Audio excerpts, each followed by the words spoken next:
but like to kind of cop the bits and pieces of it that you want and put that into the sort of prefabricated structure of a Blink-182 song can be really fucking interesting. And it is on this song. Yeah, it's so good. And I guess also what I'm talking about is like the lyrics are very overwrought and corny and like objectively bad, but they work so well here. And this is like, I feel like Angels on Airwaves, Tom like seems like sort of an elf.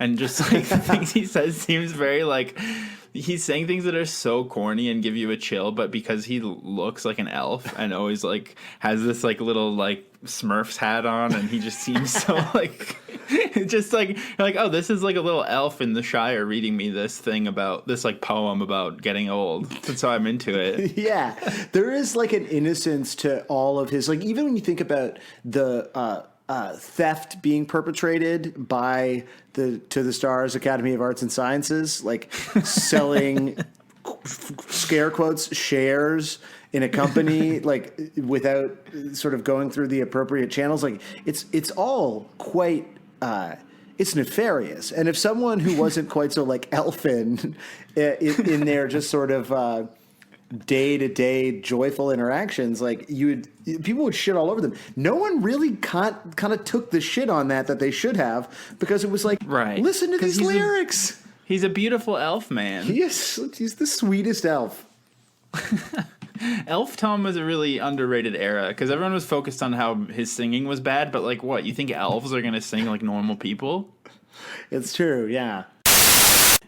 But the thing that makes it really part of a season I didn't realize we were having right now, it's Mom and Dad season. Oh.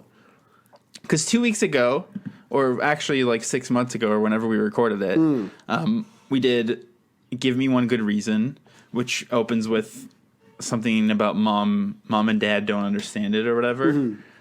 And then when I was young, Tom sings about how his parents used to seem so much bigger, but now they're not. So it's really like all these like Blink-182 have a lot of songs. Maybe last week's one is a bit of a stretch, but they do have a lot of songs where they address their parents directly. Like directly, yeah. I don't know. Well, happy Mom and Dad season, Josiah. Thank you. Yeah, and also unto you. Yeah. How do you celebrate Mom and Dad season? What's like the appropriate gift?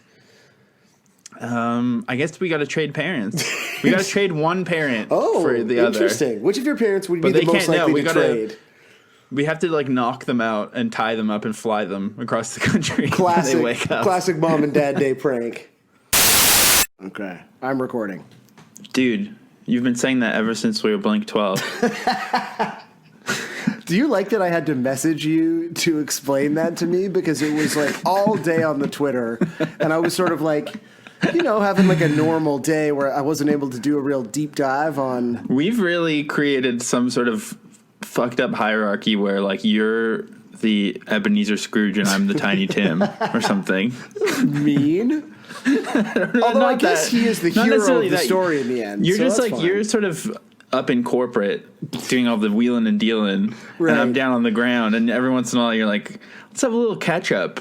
Let me know what's going. What are they saying on the factory floor? Like, what are they saying about me? I find the drums on this one to be way more bouncy than typical T-Barks. He actually does do the N1. Yeah, like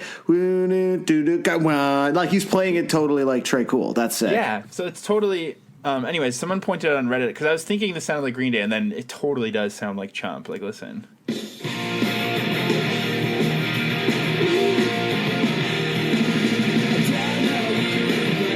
Should we just listen to that whole album? Yeah. Oh my god, dude. Oh my god, Dookie. Oh, Dookie's good. Dookie's so good. It's so good. So it is Green Day season right now. Let's get. Do you think Billy Joe would ever do the pod? He hates pop punk. I would love it. I would love to hear what Billy Joe has to say because I think he also like openly hates Blink. No, what I was going to say was, is your goal 3 hours for this episode? I think we're going to hit it. We might. No, probably not. We probably won't. How long's the guest spot? it's a solid 45. Okay, cool. So you and I just need to talk for another hour and 15 minutes. Yeah. Also, the guest already tweeted about being on it, so I think it's not even the surprise. Well, listen, just I mean, look, I don't have like a specific like time crunch, but you know, I had a firecracker, and at some point, it's going to be Aquaman time in my brain, and so I think it's just important for you and the nation to know. That, what do any of these things mean? I don't speak your street smarts lingo. Right. I mean, a firecracker is like a really efficient but rudimentary way of crafting a cannabis edible in your own home. Ooh. And Aquaman time is when the edible kicks in and I go see the movie Aquaman. Oh my God! Yeah, because you need to see it because it's part of the Justice League. Right? That's the thing is I got to see all of my friends in the JL. You know how I'm like in all kinds of terrible Facebook groups? Yeah, mommy groups and yeah. Yeah. I joined one because the name was so interesting and strange. It's called like concerned about the future. What's my life? Or like, I don't know. It's like, it seems like a cry. Is this it? It seems like a cry for help almost. Yeah. Yeah. It's called My Happy and Emotionally Thoughts, Struggling and Supportive Place. It's like, I was like, I got to see what kind of shit's going on here. So I joined it. I immediately got a DM from them, like personalized, like, thank you for joining. We hope you have a great time in here and let us know if you ever need to talk about it. It's like too real. I think I'm going to have to leave it. Yeah. But I thought it was so funny that they DM me that I posted a screenshot of it. And a very sweet person from the nation, who I will not name just in case she doesn't want to be named, but she saw that I was in this group called like Emotionally Support or whatever and reached out and was like, are you okay? Aww. Is everything okay? I was like, that's so nice, but also like I'm starting to realize how much explaining is required to understand what I'm doing. And I don't even know what I'm doing. Right, yeah, exactly. And that like that explanation would require a degree of sort of self-awareness that what I'm saying is I deserve someone to drive over me with a bus. So maybe this person was right to reach out to you and make sure if you're okay. So I'm pretty sure so far we've been talking for an hour about the song Built This Pool by Blink-152, and you have said that you would love to find a wall in your condo that you could crawl into and then never leave. You would hope that one day someone would just shoot you in the face while you were talking, and then whatever the hell it was you just said on about Christmas hoping you Day, get hit by a truck. On Christmas Day, I tweeted the movie Bird Box is about KFC's $5 fill-up meal because that comes in a box, and I Googled what the box was named on Christmas Day to do this tweet. Like, I don't think I deserve my life.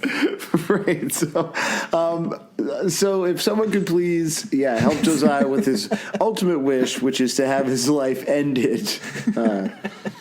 I just think I should be put in a hot air balloon and let it go. Happy New Year, Josiah, and happy halfway. No, what do you care about? I view years in terms of, for my years that I live are just halves of 155. That's the implication there is that you will die at the end of this podcast, I think, right? Is it? I don't when know. I'm only like 2 years old. I think I'll only be 2 years old when it's over, according to the years that I recognize as right. I mean, to imagine that we're in that sort of scenario where you actually didn't exist. Like you're like a podcast replicant, and so we've filled your mind with all these memories of Long Johns and playing in the hand and being married, and none of that's real because you are like a sort of podcast bot. And that works with your ownership and CEO-ness of This Exists too, because you're able to speak things into existence. That's true. Yeah, exactly. But anyways, Damien guested on it. Yeah. And one of your friends said to him, Damien, have you heard Blink-155 before? From our mutual friend Sam. And Damien said, have I heard Blink-155? More like, have I been on Blink-155? And I'm listening, I'm like, okay, this tracks. And then he said, or how about, did I introduce the hosts of Blink-155 to one another? And I was thinking, I'll take it as our origin story that Damien introduced us, but did he? I don't think so. No, it's in terms of origin stories, I would say 1, you're an invention of my mind. That's pretty good. 2, Damien Abraham of Fucked Up introduced us. That's cool. That's like punk. But we could just go with that one, even though I don't think the three of us have ever been in the same room, have we? I cannot conjure a memory like that. And the boring reality is, I think we just like met on the internet because you started writing for Exclaim at the time that I was the editor of the punk section, No Future. No Future. I still think it's a good name for a punk review section in a magazine, but that's it, right? That's how we know each other. Yeah, I think so. Just through like work. Yeah, we're work friends. We're not real friends. No, Damien introduced us at a house show put on by Parts Unknown Records, the label responsible for Piss Jeans and Dry Rot. Yeah. All right. Thank you, everyone, sincerely for listening to the first half. Yeah. And, this has been, thank you to everyone who sent in messages and videos, intimate videos for Josiah to look at. We've done a healthy amount of navel gazing and a healthy amount of kind of talking about, the community and the nation. It's funny to me because like, I feel like I know everyone who like listens to the pod. And then like when we were in London, I met a guy who like isn't in isn't quote unquote deep in the nation. Like he wasn't hanging out with like the other people who were like in the Facebook group and stuff. He was just like, oh yeah, I love the pod and whatever. And he was just there totally separate from kind of everyone else. And I like forget that there are people who like listen to this podcast that don't like tweet at us every day. But there was like a few names that were all new there and just like discovering this sort of foolish thing that has brought so many people together, like literally from around the world, is just the fucking coolest. And let's make sure the sequel is good.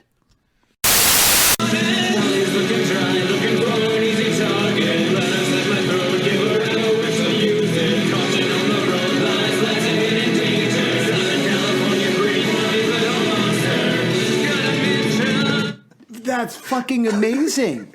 It's incredible. What the fuck? I'm a little curious what happens at the end. Let me out. Whoa.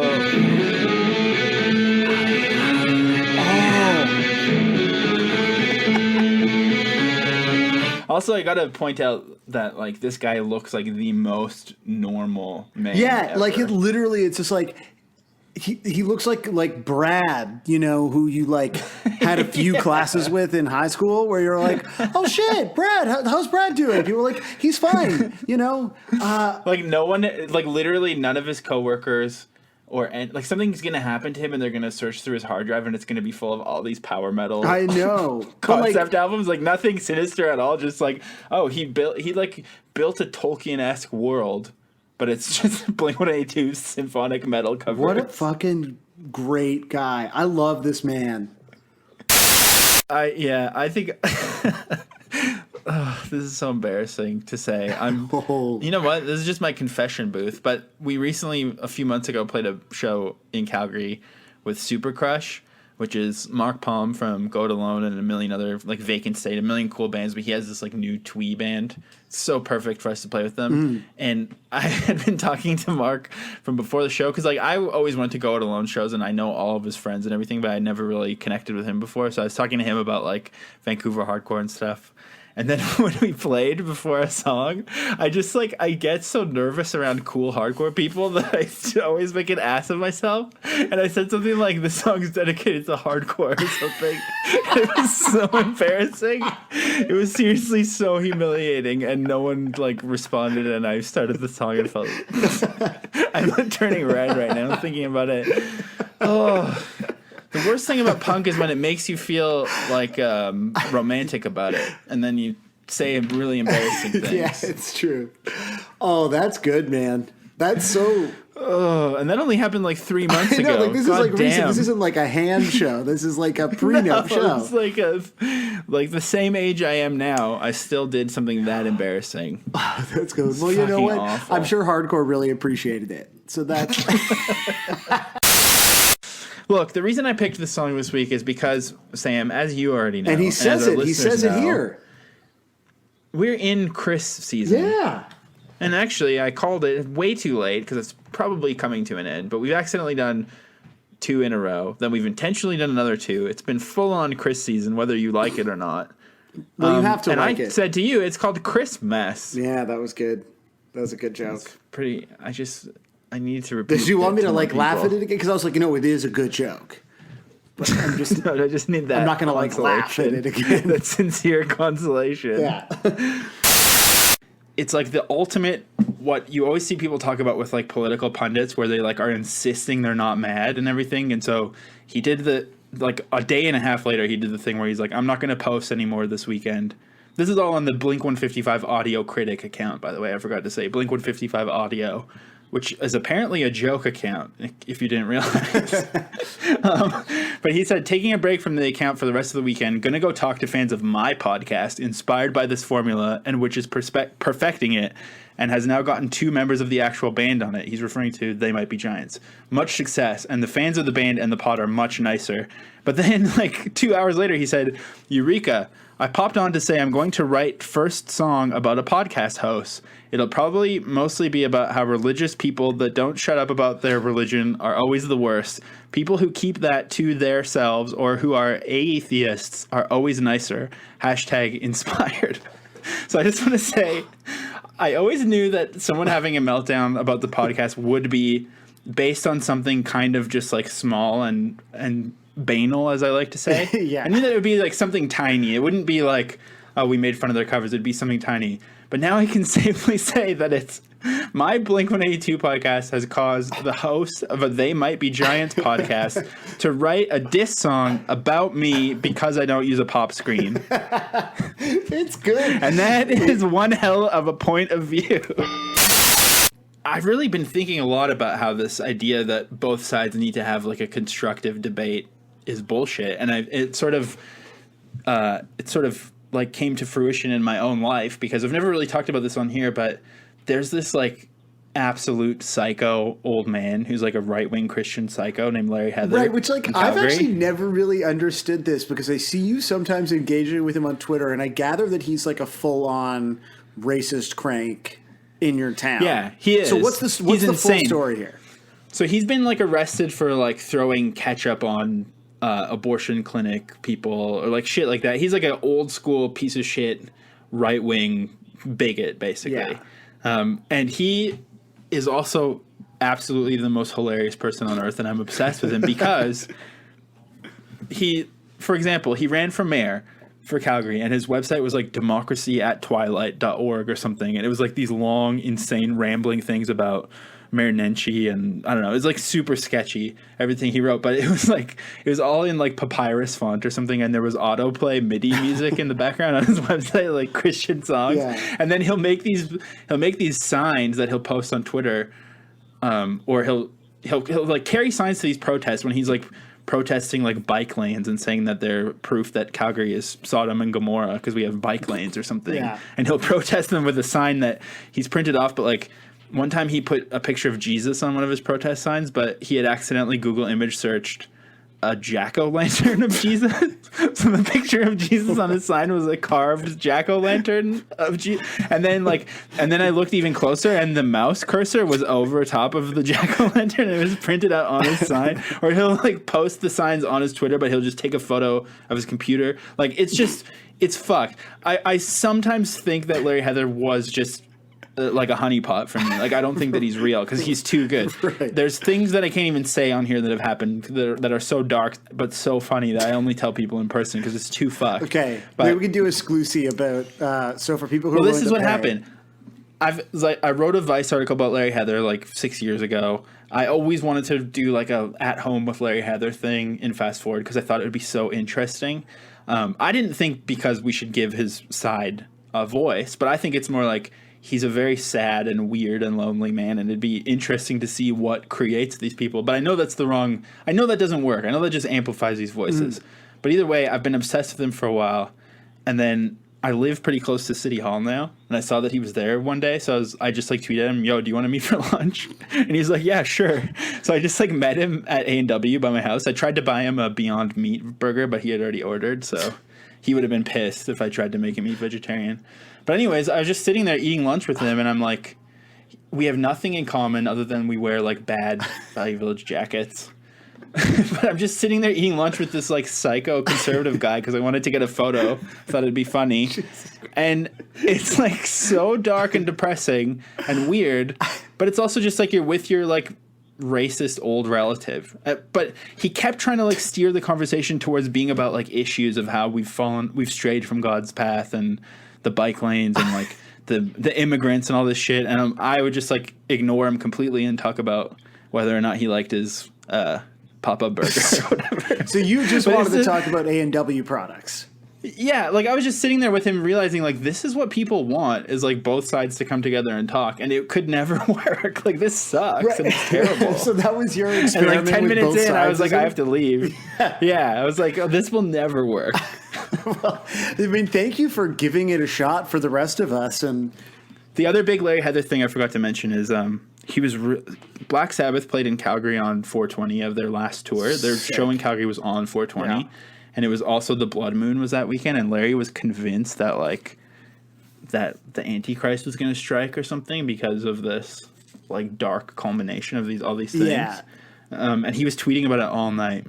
Did it happen? And then as soon as I got home from the concert, I photoshopped one of his tweets really shittily onto a photo I had taken of the band in front of a screen. And I was like, Larry, they showed your tweet to the whole Saddle Dome. And like for 5 years, he's every once in a while shared that and been like, remember that time when my message got out to the Black Sabbath concert? Oh my God. Like, but you haven't made anything. Which like... And also potlucks are bad. No, potlucks are great, man. Oh no! Fuck a potluck. I say this as someone who hosts like one potluck a year, and so, and I make, some food, but like certainly not the marquee food. So I think this is my whole vibe. You're coming right at potlucks from having never gone to church. Oh. Whereas I associate potlucks with like fucking weird casserole dishes that you don't really know if they've been properly washed down since the 70s. Right. You're just like really concerned about salmonella. There's like old ladies like putting their old lady dinosaur hands into things like without washing them. Wow. Sarah was at a potluck once. Seniors right now for their Sarah was hands. at a potluck once, and there was a hair in the punch, and she pointed it out, and an old lady there literally just put her veiny hands into the punch bowl and pulled it out by hand. And no one else at the event saw. Only Sarah knew and didn't have any punch. Oh, well, I mean, That's the sort of thing I associate potlucks with, is just like being grossed out by other people. Like, you say this as a man who's like discussed on this podcast, like shitting yourself such that it like covered your legs while you were walking in public. That was so long ago, hey? I know, but I have not forgotten, nor has the nation. There are two theories that this song is actually about diarrhea, which I really like. Two distinct theories. Two different people have theorized that it's about diarrhea. Okay, yeah, fuck yeah. So, Green Day. Oh my God, it is. It is. Yeah, you go ahead and take this one. Okay, so they start off. Okay, hear me out on this one. User Green Day 987. Push it out. Fake a smile, avert disaster just in time. Like already, I'm sold. And they break it down. He's talking about really having the urge to shit, and he makes it to the bathroom just in time. Obviously, I got to say one thing right off the bat, as somewhat of a diarrhea connoisseur, as anyone who is not new to the podcast will know. Yeah, you're not really. When you have diarrhea, the main thing that you're not going to open with is the phrase "push it out." There's not a lot of pushing. There's not that much pushing. There's more like pulling. It's trying to hold it in. Yeah, trying to pull it back in, if anything. Yeah. So hold it in, fake a smile, avert disaster just in time. Okay. I need a drink. Yeah, you're dehydrated. Because in a while, worthless answers from friends of mine. It's dumb to ask, cool to ignore. Girls possess me, but they're never mine. And they've written it out phonetically. He's saying that he's confiding in his friends about his shitting problems, and he can't get a girl because of his constant need to shit. However, they offer no real advice, and he's stuck in a rut. Our latest merch offering, just in time for Valentine's Day, is a Dude Ranch, beautifully embroidered might I add. It's really quite a beautiful item. It is like I guess you could use it as like a handkerchief if you are. No, I don't think prude. it's specifically a sink because I have a cold right now. I don't know if you can tell. And I'm looking at a whole pile of cum rags and thinking, damn, I would love to blow my nose into that, but I can only blow my load into it. So That's it, yeah. And so when you buy it, you have to sign like an agreement that's sort of. It's like when you shop at one of those like very serious magic stores, and they're like, "We'll only give you this particular concoction, this Eye of Newt, if you promise not to do the dark arts with it." I guess.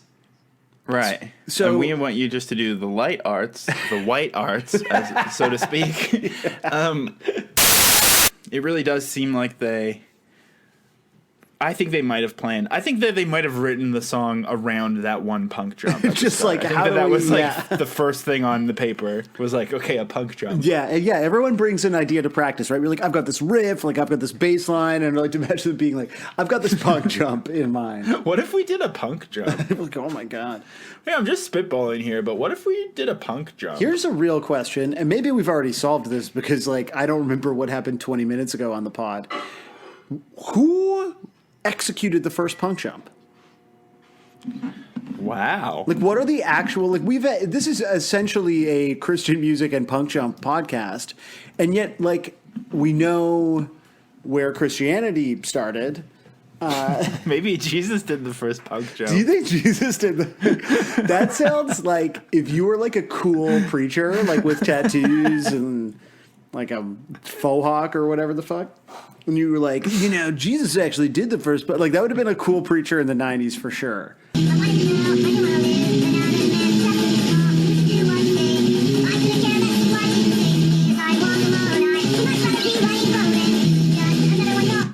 Sounds like Melt Banana. Yeah, that was great. But so this person has uploaded it for some reason with a photo of Simple Plan. In the back of a tour bus wearing their role model clothing company, and the caption says, "Wrong image uploaded, sad face. I'm still noob at this, sorry." And no one even got mad. I mean, of all the things that people get mad at, no one would be like, this is an easy fix in 2012. Yeah, that's very... If this was like 2007, I'd be like, okay, yeah, it was. No one knew what they were doing back then. But 2012, that was only like 2 years ago. They made it very easy for you. This is so... I guess it's the more insulting to Blink, I guess, ultimately. It's bad for everyone. That's cool, though. We should definitely play more Nightcore on the show. Yeah, I mean, they didn't even call it Nightcore. They just put sped up. But yeah, I think I even saw a meme about, and I love memes because they're the new stand-up comedy. But I saw a meme the other day about how, like, I think it was like Bernie appreciates Nightcore, but then Kamala Harris is like, oh, it's just music sped up. It's so lazy. And I was like, damn, that cuts deep because that was how I used to view Nightcore. Wow. But it's like, yeah. It's a valid interpretation of a song. Before you became a brocialist and decided that you love Nightcore? Yeah, that was the final I don't know the word.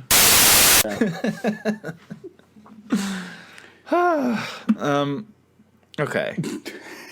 Should we keep talking about this song? That, like, pause is, I need you to know, like, always the most terrifying part of doing this podcast, because we'll sort of be like bantering and stuff, and then I'll be like, okay, cool, that bit is sort of coming to a close, so I'll kind of like stop responding, and then I can see that you're looking at like so many notes, and you're not sure where to go, because and it's always like once we've been talking for a while, and you're like trying to balance like time and the tremendous amount of effort that you put into researching the episode, and so it's just you being like, ooh, what direction do we take this? And it's when I realize that like I'm going to be here all night. You really are. Mm. You really are. And now I'm going to talk slower and just really circle around That's good. The halftime version of this is going to be electrifying.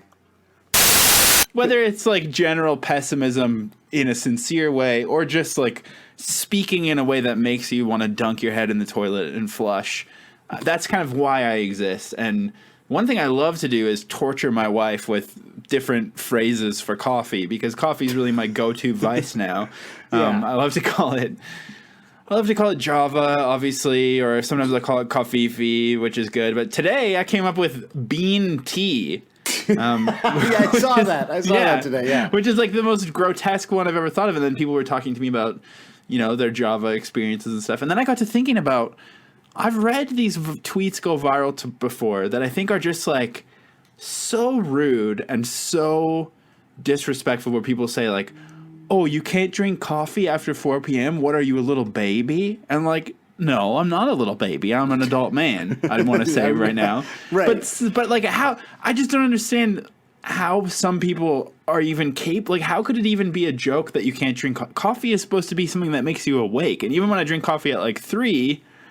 And probably also because I'm just like scrolling nonstop and my brain is mostly an algorithm at this point. But it never shuts off. I can't sleep. I mean, I can barely ever sleep to begin with. But then having a late afternoon coffee is already like a dance with the devil for me. So how are you doing this right now? It's crazy. I'm scared for you. So, okay, before I answer that question, I did want to say that I think it's been very exciting to see Sarah sort of finding her voice and speaking out against you online lately. It's a cry for help.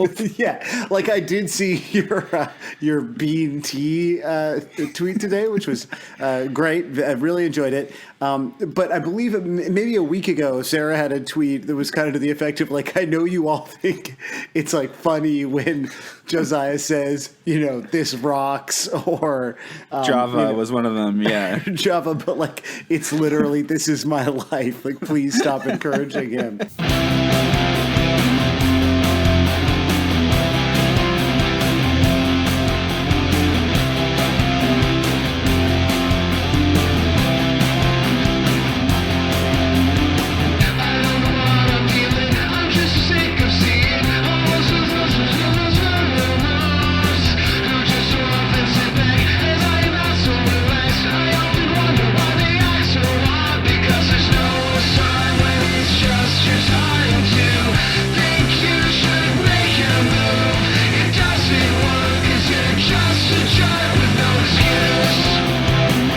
Like, when the pods come out, do you think people think that it's happening in real time, kind of? Because they do. They definitely think that we're their friends, which is already... That's already a stretch. I think it's probably like maybe the younger, fans of the pod, like in the way that like kids think that when you turn on the TV...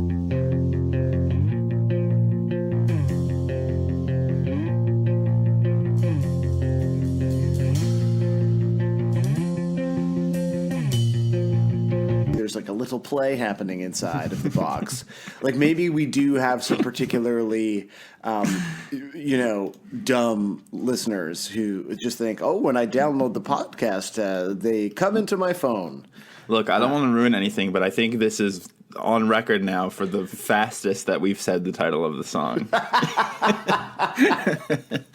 Shit. Speaking of Poochie, we've obviously beaten you've been saying that since we were Blink-12 to death, so we won't play the Simpsons appearance. Mm-hmm. However, I found... Wait, just as a question, though, actually, have we been playing it to death only on the Twitter? I think so, because there are people who, like, don't follow the pod on Twitter and, like, pay attention to the jokes, so it might be worth playing it just to, like... Because it is a classic moment. It's a classic moment. So, let me see if I can find it. Well, basically, when they recorded their voices on The Simpsons, on like a horribly unfunny Simpsons episode, there's this behind the scenes footage that actually was, I think, uploaded to Blink182.com. So probably by that Punisher who everyone hated from SNL. And there's this behind the scenes video where like Travis just literally can't say the line, and it's one line, and they're like, "Come on, just say it a little bit better." And he can't do it, and it's so excruciating to watch. It's not. So I'm very thankful experience. That Sam has asked to watch this again. Well, I think it's important, like knowing the number of people who download the episodes versus knowing how many people follow us on Twitter is like we can't just assume that the entire universe is there with us. It's just we're making like the pod is already like super self-referential and esoteric, and then the idea that we're like referencing things that don't even happen on the podcast, like in a dismissive way. Like, okay, so we all know about Blink-12, but like, I don't know, man. I had to ask you to explain it to me. All right, here's Travis trying to record this one line with The Simpsons. Loser. And my only direction is go nuts. Okay? What do we do? Scream our parts and start crying and just like cool. We have names, you know. Action. Hey, Blink-182, you can crank it up. We have names, you know. Oh yeah, that's the stuff. Man, I don't know. It doesn't sound like us anymore. Dude, you've been saying that ever since we were Blink-12. Cut. Sound like us anymore. He's yawning now. It's like, dude, as big as we... Dude, you've been saying that ever since we were Blink-12. More pissed off. Dude, you've been saying that ever since we were Blink-12. Even angry. Dude, you've been saying that ever since we were Blink-12. One more time. Dude, you've been saying that ever since we were Blink-12. Travis, we want you to yell at us. Really? Yep. We want you to yell. Think I'm the man. Think I'm the I've never man. heard Travis yell in his Yeah, I whole don't life, know. though. You have to like hit me or something to get me really mad. I'm not. I'm willing to try to do it. Method acting. Dude, you've been saying that ever since we were Blink-12. Again. Dude, you've been saying that ever since we were Blink-12. I hate that I made this happen. I'm sorry. Dude, you've been saying that ever since we were Blink-12. Come on, man, one more time. Dude, you've been saying that ever since we were Blink-12. Twice as loud. Dude, you've been saying that ever since we were Blink-12. Cut. Oh. So Josiah, Enthused.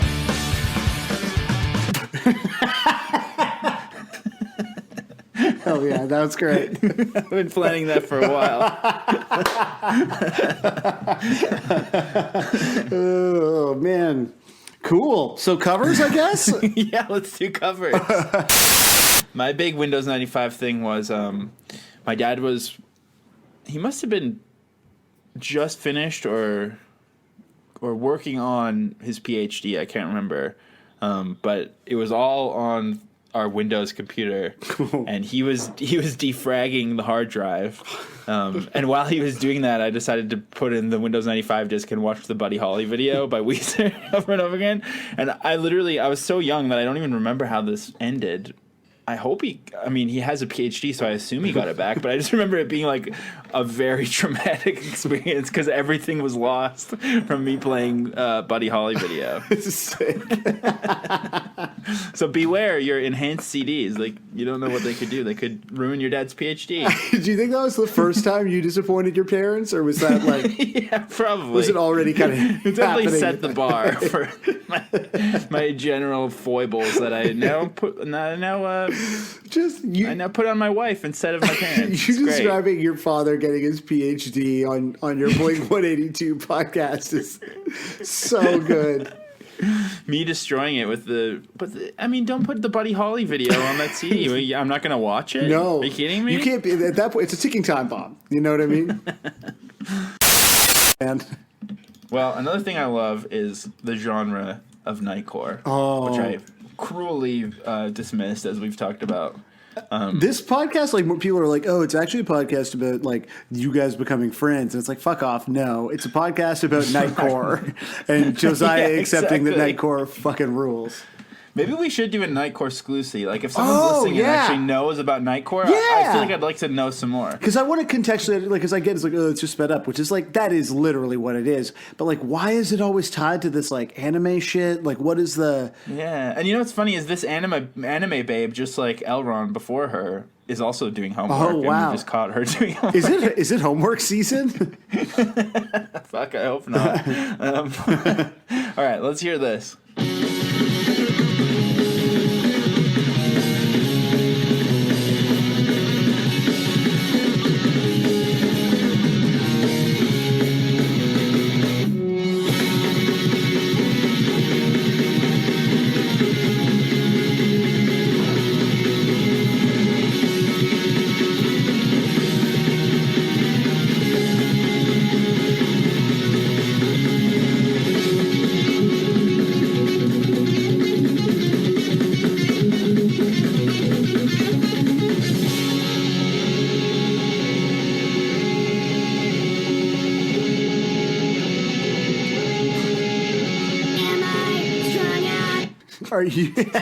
Are you saying you think this song is on the comedic level of Shrek? Like, that's a huge compliment. Well, remember when like Shrek used to be like you'd watch Shrek as a family, and then there'd be some joke where Shrek's like, "You nasty pussy, you nasty sticky pussy" to the cat, and the dads would all laugh, and the kids would be like, "What? I don't get it." No, like, I want to yank that pussy. No, just kidding. They didn't quite do that far. I wish that those were the jokes in Shrek. Shrek's like, "Ooh, I want to finger your nose." But I remember there being like articles at the time and stuff too about how they were like sneaking nasty, filthy jokes into the kids movie, and everyone loved it because the dads could giggle because it said like poo poo or whatever. The kids didn't. Classic adult humor. I don't know. I'm not good enough at jokes to really do this, but my point is, you just yelling, "Ooh, you're a nasty pussy" in a Shrek voice is a great joke, Josiah. Don't feel like you've let anyone down. Now I'm thinking about the donkey being an ass, and now I'm just going off the deep end over here. Right. Yeah, just like, "Ooh, I love ass play." And the kids are like, "Oh, he means donkey because donkey is famously ass." So Josiah, do a real one this time because there's like a guest from a big podcast. Oh, okay, cool. Like, we gotta be good. Okay. Welcome to Blink-155, a show where one of the hosts doesn't have several ailments that are bothering him, that are returning, that he really wants to talk about with his friend Josiah, but apparently his friend just sees him as a coworker and only wants him to do the professional thing and introduce the pod like a real professional. Doesn't want to engage with him friend to friend, person to person. But that's fine. Damn. That's so much baggage. Podcast. Yeah, man. What's your ailments? You got a sore dinky? No, but dinky is fine. Dinky's good. But the eye thing is back that everyone was. You've never explained the eye thing to anyone. I don't really want to get into it. Oh my God. I also didn't pay the speeding ticket. Oh, are you serious? I genuinely need to be reminded this weekend, Damn, please, okay. from the pod. So it's like, I saw that it was like April-ish that it was due. Oh, well, that's like, coming that's up. Fine. Yeah. It's lots of time, but I think it's going to be about June 15th when I realize. Okay. So this is the recurring bit for those of you who are new to the pod where Josiah and I check in on my ailments and his speeding ticket. That's what it's about. Yeah. And I just want to say to the users of Reddit, you know what? Are we going to get a Reddit spike now because of this hot new thread about whether we're good or bad? There's I just want to say that Reddit is what's that term? A broken clock is right twice a day, and in this scenario, Reddit is a piece of shit website, but they were correct that our podcast is very long and bloated and not really about anything. Yeah, so in this case, they were right every time.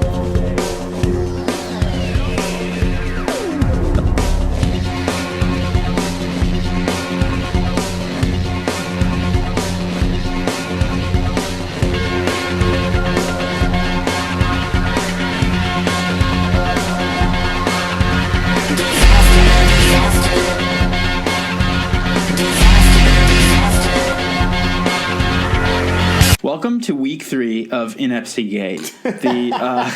The controversy that is threatening to tear apart the nation and maybe ruin our careers for good. Finally, thank God. Yeah, and it's fitting that the thing that ruins us is also the thing that unites the entire punk scene. That's what I love about it. Is like, in order for the punks to finally get along, we just have to be gotten rid of. Is that what I should say? Is this like I don't want to make this immediately about the teachings of our Lord and Savior Jesus Christ, but like, isn't that? Oh yeah, he'll come up in a bit. Okay, but that's like literally what Jesus did, right? Is like he had to be sacrificed so we could all like get along, which I guess it didn't work out. So bummer if you're Jesus. You told me that you didn't want this to be a long episode, and you've already opened up about 17 gateways of conversation that I could do. Sorry, man. If you wanted. But yeah, so for those who somehow casually drop in with this show sometimes and don't listen to every episode. You can't exist. If you are a casual listener to this podcast, please tweet at us at Blink-155pod and tell us like what fever dream this experience is like for you. Exactly. Like, oh, okay. Oh, I like this song. Oops, I already said it. Fuck. No. We should bleep that or not, or just we're not gonna. Come on, there's more to it. Okay, yeah. We can't do it yet. I'll bleep it. Don't worry. It's too soon. So for those who are casual listeners who just drop in every once in a while, and you're like, oh, I like this obscure dogs eating dogs track. I'm going to listen to this episode. What happened was I, in passing, said that the band Inepsy was a really good Ottawa punk band. I don't know why I said that. And I'm not so insecure that I can't admit that I don't know shit. I'm definitely a big-time poser, but I also did know that Inepsy was supposedly from Montreal. However, me saying this wrong has started a wave yeah. It's like, it's been wild to see because, like, actual... Like, I don't know how to.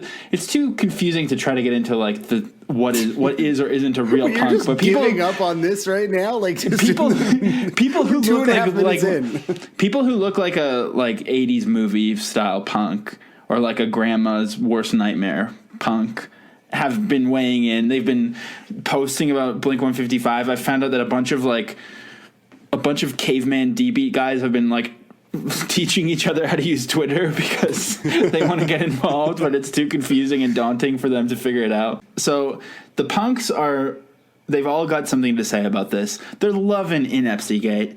They're DMing me. They're teaching each other how to DM. They're taking 2 hours to write back because DMs are so confusing. They're telling me, sure, I'll try to get this person on the pod, but they will absolutely not know what Skype is or how to use it. So, it's been this whole sort of bridging the gap between civilization and punk to try to get this conversation going.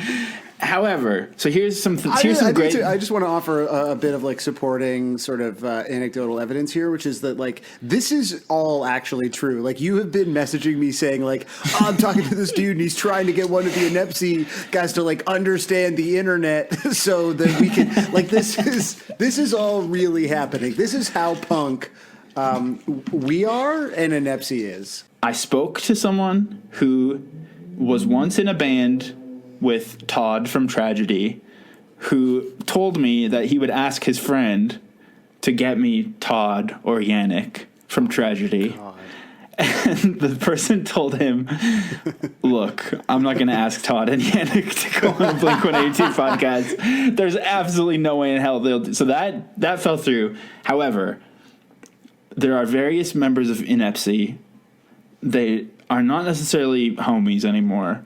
Some of them can barely speak English. I did get one member of Inepsy almost lured into coming on the pod. However, he politely declined. And what I found out in this that I think is very vindicating for myself is that one of the reasons that he politely declined is because there actually is quite a bit of debate over where Inepsy actually formed and what city they can claim as their home city. You're actually like the punkest. Like you are out punking the punks. Exactly. So I'm not going to say which member this is, but I do have an email here from a member of Inepsy. I'm just going to read a little bit of it because he did say I could share his answers via email. So can we still say technically this episode is like feet Inepsy? I mean, I don't know if I want to do that. I don't want to get shanked by a guy who looks like. Stay out of NDG. I don't know which Montreal neighborhood the punks all live in anymore. Okay, so this is what someone from Inepsy has said. I know it's not your goal to make drama, and it might be hard to understand why it can make some in the first place. But the beginning of the band is kind of weird, and official/true bio have never been made public. This is sort of in a French accent type, I think. You should actually read it in a French accent. Not everything from our bio on the Facebook page is 100% accurate. Just me on the show might create problem. Situation is more complicated than you think. Oh my God. So there you go. I mean, I think it's safe to say that we'll never know. But it's also safe to say that I was right, and I'm correct.